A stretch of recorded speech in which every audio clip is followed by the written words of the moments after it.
Şampanyalar ardı ardına patlıyor, rakı su gibi akıyor.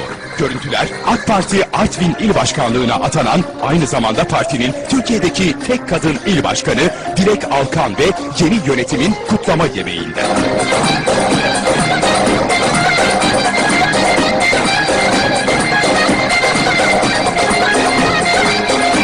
Özel gece için Artvin'de gece hayatının en ünlü mekanlarından biri seçildi. Tanışma yemeğine kentteki yerel medya temsilcileri de çağrıldı. Masalarda içki, sahnede eğlence vardı.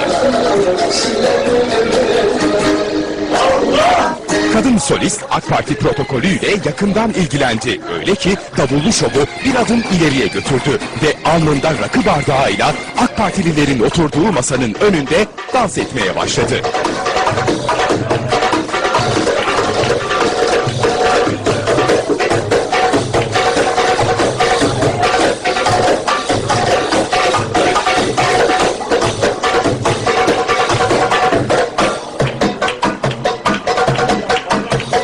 AK Parti Artvin İl Başkanı Dilek Alkan da bu ilgiyi karşılıksız bırakmadı. Kadın şarkıcıya para taktı, onunla birlikte sahnede dakikalarca göbek attı.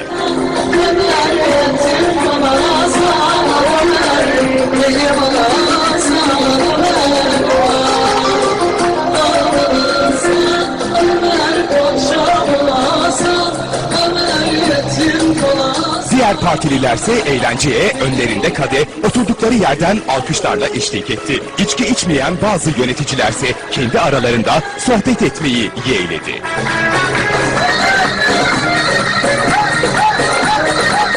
Ve son bir hatırlatma. Arşivden çıkan bu harem selamlık görüntüler de AK Parti'nin düzenlediği bir etkinlikten, Artvin'den kameralara yansıyan bu görüntülerde. İki görüntü arasındaki büyük fark, geceye katılan misafirlerin bunun ortası yok mu yorumlarına neden oldu.